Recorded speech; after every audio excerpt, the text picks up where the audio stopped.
Hi, welcome to Cryptid Wilderness Research. I am CWR team member Daniel Becker here in Anchorage, Alaska. Joining me as always, my fellow hosts. First, from Quincy, Washington, Matt Slater. Hello. And back with us once again after a hiatus, as I say, a man who needs no introduction anywhere in the municipality of Anchorage. Remember, he doesn't make an appointment with the mayor makes an appointment with him. Paul Ayotte. Hello. Gentlemen, good to see you all.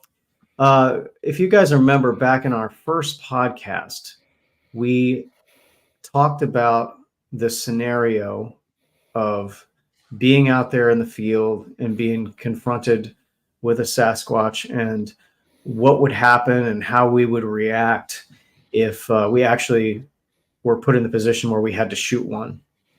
So in our first podcast that we ever did, we had a discussion about that and talked about the scenario and who we would contact and how we would respond.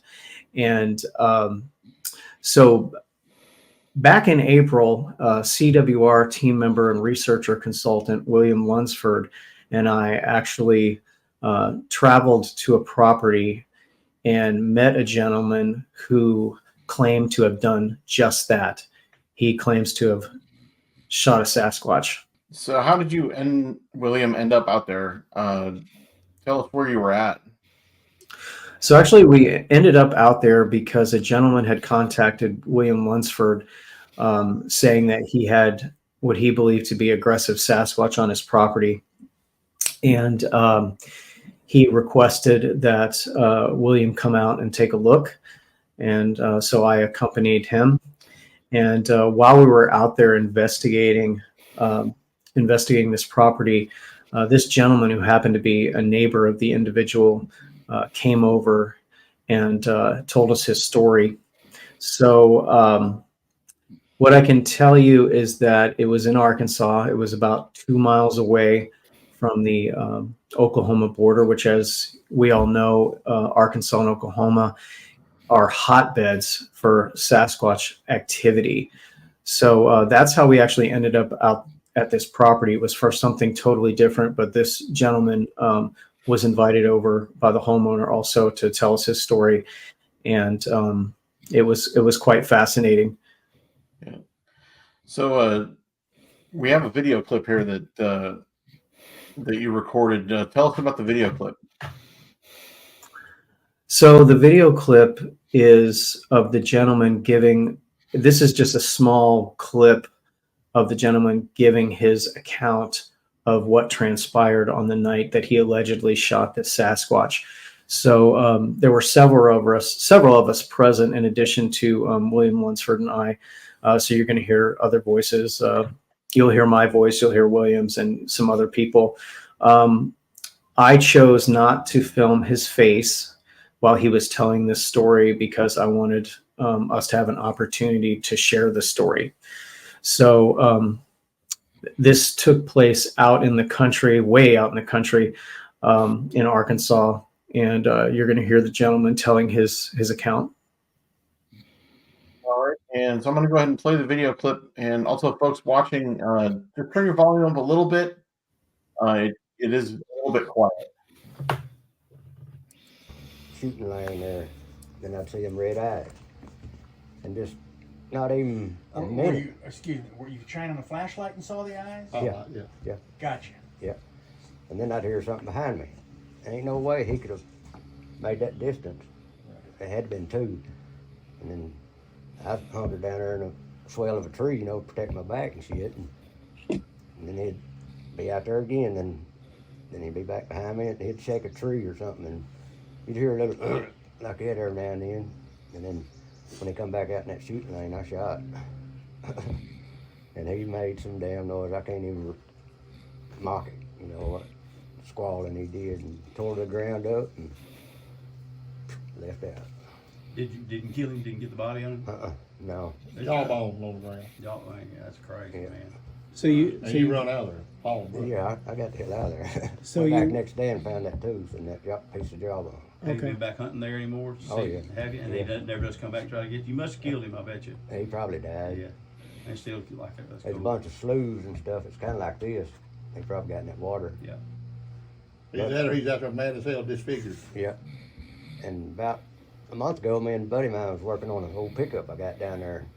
And I tried to get him to come over, but his truck broke down to tell the story too. We heard some knocking. And it was like here at the end of this field, that knocking. So we got our lights and went out that way, and then his over a quarter mile, and he knocked again way on out there. Just that quick. Yeah. That fast. Mm-hmm. So before you shot this one, had you seen them, heard them before? You knew they were there, or Well, was that your first encounter? yeah, in that area. But shoot, probably 25 years ago, I live up there at Redland. We was night hunting on four-wheelers. And they just bulldozed the right away to build a new fence. I come over here, I was the first one on the four-wheeler, and he was standing up on 2 feet, and he just stuck his hand in there like that and parted the switch cane, and he was gone. Me and my girlfriend seen it real good. And the other people on the four-wheeler, they didn't get to see it, and they said, "Oh, you're full of shit." I said, "No, I seen what I saw." Don't we hear that? That's the exact description I've gotten from 3 more people who've had them. They said part the brush like they're like somebody opening curtains behind a stave. They part them, they stick their heads out, and they just turn it loose, they snap back. Yeah. Exact same description. Gone. Yeah. So the one that you shot, how tall do you think it was? I figure about 7 foot tall, About 7 foot? Oh my. Just- Wow. something like that. But you ain't gonna try to measure nothing like that. Right? Oh no. And you think there was more than one? Yeah, they had to be, because when I'd see him out yonder, ain't no way he could got behind me in that short distance. Yeah. Had you scared to death, didn't Yeah, damn right. I'd by myself, you know. Wow. I don't go in there night hunting anymore, not that deep in the woods. That's a long ways in there. You can't even hear no traffic. That's where you're going to take us tomorrow, right? Yeah, if y'all want to go.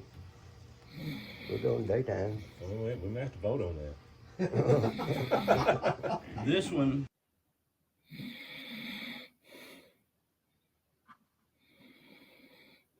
All right. All right. So what you are hearing and watching is just a brief clip of an extended conversation that took place. So it was, it was quite interesting. It is a brief clip of an extended conversation that took place with this gentleman. What I can tell you about, again, about the terrain of that area is, as you heard him mention, sloughs. It is deep woods, sloughs, and swamps. And the alleged encounter took place about 2 miles away from that location where we were actually recording this interview. So another claim that this gentleman made, which is by far the most fascinating, is he claimed to have shot it in the jaw, knocked its jawbone off, and then went back there the next morning, which kudos to him, because I wouldn't have been going back there. Neither would I. And he claimed to have got the jawbone and got a couple of tooth specimens from it. And he actually had the alleged tooth with him. And he showed it to us, and we got to physically examine it and hold it. And I did a video clip of the tooth. So, Matt, why don't we go ahead and go into the tooth clip? Yeah, we'll show that right now. Hi, this is Daniel Becker with Cryptid Wilderness Research here on the Arkansas-Oklahoma border. Had a fascinating conversation with a gentleman who claims to have shot a Sasquatch and blown its jaw off. And he managed to get this, what he claims is a Sasquatch tooth, as he says that he blew the jawbone off.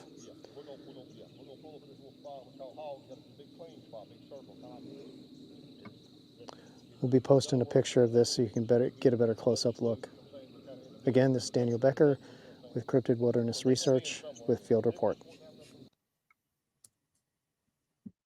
Yeah, that's something else. Yeah, that's that was quite fascinating. So we have a tooth there. Is there any possibility of doing any further examination of the tooth? Do we know anybody who might be able to, I don't know, perhaps get some DNA out of it, send it for a closer analysis? Have you heard anything about that? Actually, as researchers that we are, of course, when we looked at the tooth and examined it, the first thing that we're trying to do is try to discount the possibility of any other predators in that particular area, which might be a candidate to have this size of a specimen. And honestly, we couldn't come up with anything in that area. I mean, there are some black bears, but the black bears down there certainly aren't as big as the ones we see up here in Alaska, or you see there in Washington State. And so we discounted that. We also thought of the possibility that it might be a horn or a hog tusk. There's lots of wild hogs down there, but after we left there, William and I actually went to a location where they actually have some hog tusks on display. And it was very evident very quickly that this was not a hog tusk. And also in the physical examination that I did of it, I can tell you it didn't appear to be a horn of any type, or at least that I would believe a horn of any type. So what I can tell you about the DNA thing is, obviously, unless there's a DNA test performed, we're not going to know for sure. Right. I mean, we always have to make sure that we do the full research. We did find someone who has a lab that they have used in the past, and he offered to, if I said his name, everybody would know who he is. He's an actual known filmmaker and author who did offer to get it DNA tested if we can get a sample from the gentleman. Now, one thing I can tell you is that the gentleman that we talked to and who claimed to have shot the Sasquatch is very concerned that if his identity were released, he would get in some type of trouble, and naturally, I mean, that's a natural fear to have in this type of circumstance. But it's a work in progress. It's going to take some relationship building, and William's going to be heading up that campaign to try to at least get a sample of it that we can get to this individual to get it DNA tested, because ultimately that's what needs to happen. But like I said before, what I can tell you about holding the tooth and examining it, the alleged tooth, is that it had weight to it. And I can tell you that whatever creature this thing came from has to be massive. I mean, the head would have to be huge. Yeah. And it is certainly consistent with other reports of Sasquatch teeth that have been observed in the past that I've heard. Obviously, there have been different reports about people seeing the teeth of a Sasquatch, and some have said they saw flat, some said canines. It is consistent with some of the stories that I have heard in the past about possible Sasquatch teeth. Okay. Do you have any thoughts, Paul? I know we had talked about that, shooting a Sasquatch. Who would you contact? All that kind of stuff. That certainly is interesting. Was this guy out? He's out in the countryside, right? There was he had neighbors and such, but it was was it farmland or like sticks? Well, like woods or something? The terrain out there in that area, I saw the combination of farmland. I saw the combination of deep forest. I saw swamps. I saw sloughs. We actually ended up taking four-wheelers out on the property of the gentleman who we had come to visit. We had to take four-wheelers out on his land and to reach some of these locations that the property owner was telling us about separately. Yeah. So it's in the middle of nowhere pretty much. But hopefully we'll have that actual homeowner on the show here in the next few weeks so we can talk about his story. And again, the location of the alleged shooting and the property we were investigating was about 2 miles, give or take. So again, it's very, very thick terrain with swamps and sloughs and farmland, and not too far away from a mountain range. So prime Sasquatch country. Yeah, sounds ideal. Yeah, that is interesting. It is interesting that we had talked about that as well. All of us about the dead Sasquatch because of the what we talked about last week off the show was CGI and AI, and all that. So really, the only proof you're going to have eventually is a dead Sasquatch. I mean, it's a shame to say. But because of the advent of AI and CGI, we all know that audio and video and picture, eventually that's not going to do it. So. And that's an interesting topic that you bring up, Paul. Is with the increase in technology also comes the increased chances of hoax, because photographs and audio recordings are so easily reproducible now.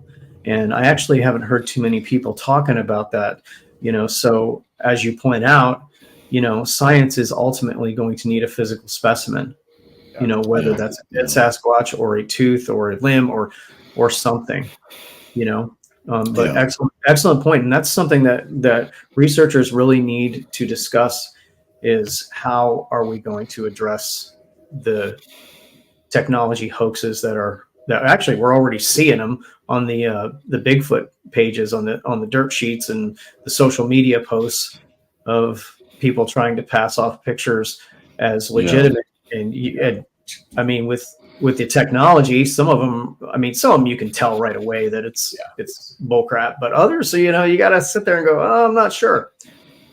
Matt, what do you think about the technology influence on hoaxes nowadays?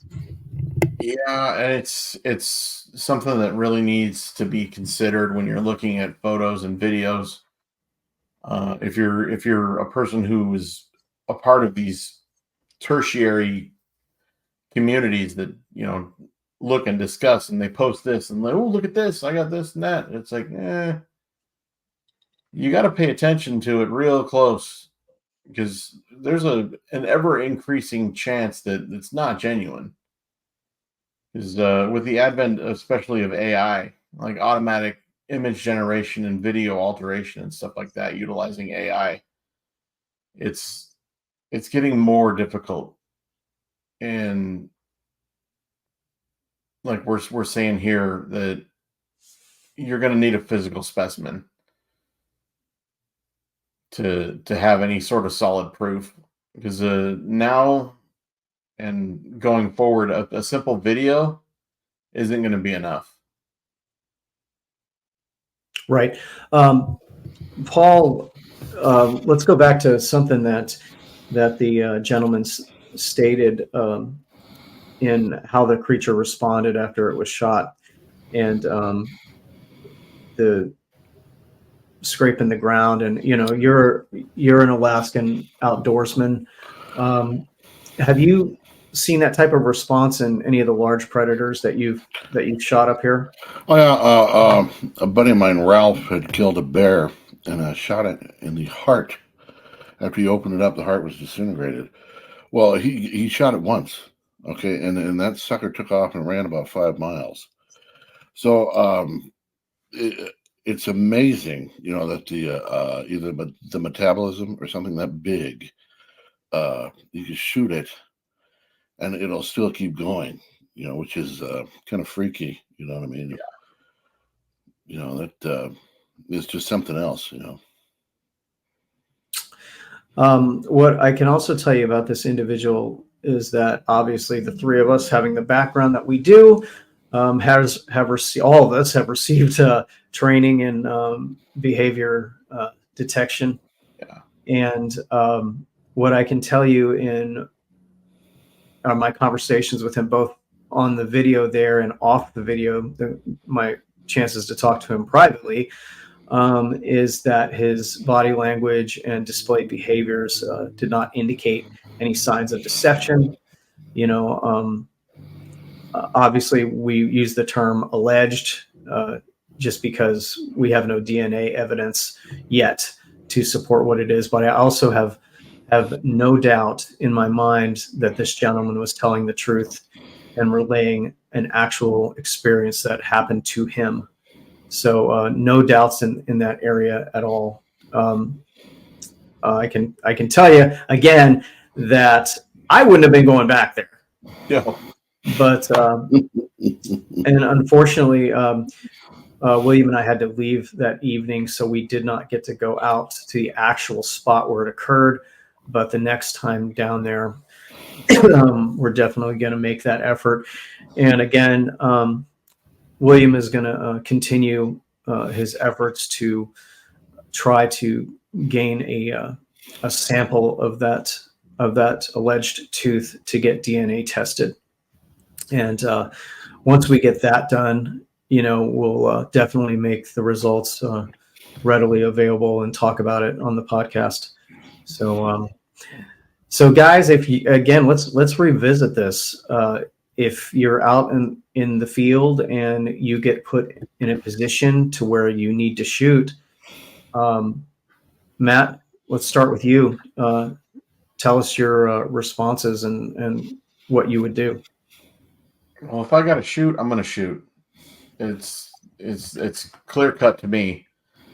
You got to be darn sure that what you're shooting at is what you think it is, of course, but you also need to pay attention to whether or not that's the only one that's there. Because if there's more than one, you're in a whole different world of hurt. But if you got to shoot, if I got to shoot, I'm shooting. No question about it. And you end up in that position. You got to take the shot. You take the shot, something drops, and you're able to see that it is not a known wildlife species. Who are you going to contact? What are you going to do? I would, if it's just me and it, and that's all, then I'm going to try and collect something legitimate to bring with me. And, I'm not going to call, the Forest Service. I'm not going to call the troopers. I'm going to call probably university. I'm going to call a media outlet to let them know what's happened. That's where I would go. You contact an agency, it's gone. Yeah. Paul, what about you? Same questions. Yeah, certainly life are at stake. You'd have no choice but to protect yourself. Hopefully I wouldn't be alone, but if I was, and I'd have to do it, and hopefully it was alone. You know what I mean? Yeah. So if it was dead, I like what Matt said. Get a sample of something, bring it back to somebody. Of course, no one's going to believe you. That's everyone has their phone. By golly, you better take some good evidence with you. Yeah, that's it's something else. It's something that big, hauling it out anyway. You're going to need a team of Sherpas or something. But So- bring back a sample to somebody. So you're going to have to report this shooting to somebody. So who do you go to? Do you go to a law enforcement? Do you go to a government agency, the BLM, the Wildlife Service? Do you go to a university, contact a biologist? What route would you take? Matt, let's go with you first. With me, I would contact a university. And depending on how that goes, I would contact a media source. If I got to contact an agency, I'll contact the Forest Service. But I would rather not contact an agency because anything and everything about it would be gone. True. Yeah, I agree with that. Paul, how about you? That's hard to say. I don't know. I don't know. You try to get news or somebody.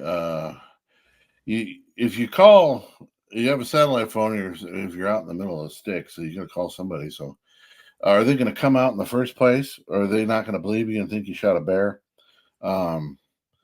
So that's it's going to be tough, no matter what you do. How do you get them out there in the first place? You know what I mean? They're going to think you're a crack job if I always shot a Bigfoot and I need help. This is finally it. We have evidence. They're not going to come out there, I don't think. So I don't know. That's a tough one. You know what I mean? That's a rough one. You know what I mean? Yeah. So I'll tell you, if it were me, what I would do. My first concern would be getting out of there alive. Yeah. Honestly, I'd be thinking more about that in the heat of the moment. I'd want that sample, but I tend to think that if there's one, there's others that are close by, and unless it's one of those rogue Sasquatch that is exiled from its clan, or overly aggressive, etc.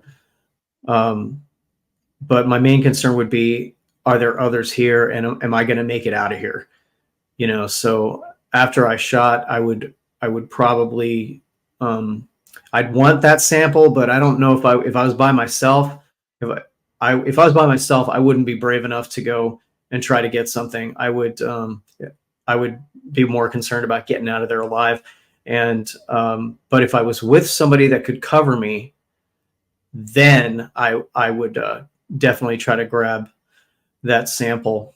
On a sidebar, when talking about contacting agencies and stuff like that, the gentleman whose property that we were out there to initially investigate, and I am going to try like the Dickens to get him on the show, and but because it's so close to this area where the alleged shooting took place, I'll throw this in here.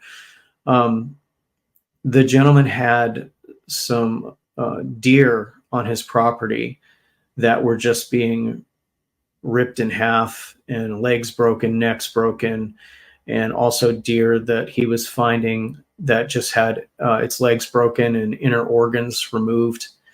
And he actually showed us photos of this prior to us coming out there. But one of the things that he did, which I commend him for, is he actually called the game warden out there to look at the remains of these deer. And I don't know what the agency is referred to in Arkansas, but the equivalent of a game warden. He actually called the game warden out there and got it looked at and got it documented. So in that case, I want to commend that property owner for doing that, for starting a paper trail. But seeing that, and also he had casts from his property as well, just massive casts that he had taken on his property. So the fact that it was in such close proximity to an alleged Sasquatch shooting does not surprise me at all in the least. But again, I commend the property owner for not being afraid to contact the game warden to come out there and look at the remains of those deer and to say, what could have done this? What could have torn these things to pieces in this manner and capacity? What predator in this area would be able to do this? What predator in this area would be able to break the legs, break the neck, and then basically surgically remove all of the inner organs for alleged consumption? What does that? Yeah, there's not an animal that does that. Right. I mean, you having lived up here in Alaska, Matt, and you being here in Alaska now, Paul, and being the avid outdoorsman that you've been, we've seen bear kills before, and bears do not surgically remove inner organs and break legs and break necks, No. So, and I am going to, like I said, I'm going to try to get that property owner on the show so he can tell his amazing story. And once again, pointing back to the gentleman who is alleged to have shot that Sasquatch, given his communication with me, given his body language and stuff that all three of us have been trained to look for in behavior detection, I have no reason to doubt his story. So hopefully William can get a sample of that tooth so we can get it DNA tested and see what comes of it. Yeah, that'll be cool. You got to get that done. Yeah. And maybe he could call into the show if he doesn't want his identity, Yeah. Yeah, I mean, we'll see. I think the property owner would be willing to come on from what William is telling me, but I'll reach out to him and hopefully we can get him on here and he can expound on the things that he's experienced on his property, his land, and we'll go from there. Before we close, Matt Slater, any final thoughts? Just kind of going back to getting the evidence from a Sasquatch. If you were able to successfully shoot and kill one and remain safe, kind of tying the thoughts together here with, the computer generated, AI generated videos and pictures and that sort of audio and visual evidence versus physical evidence.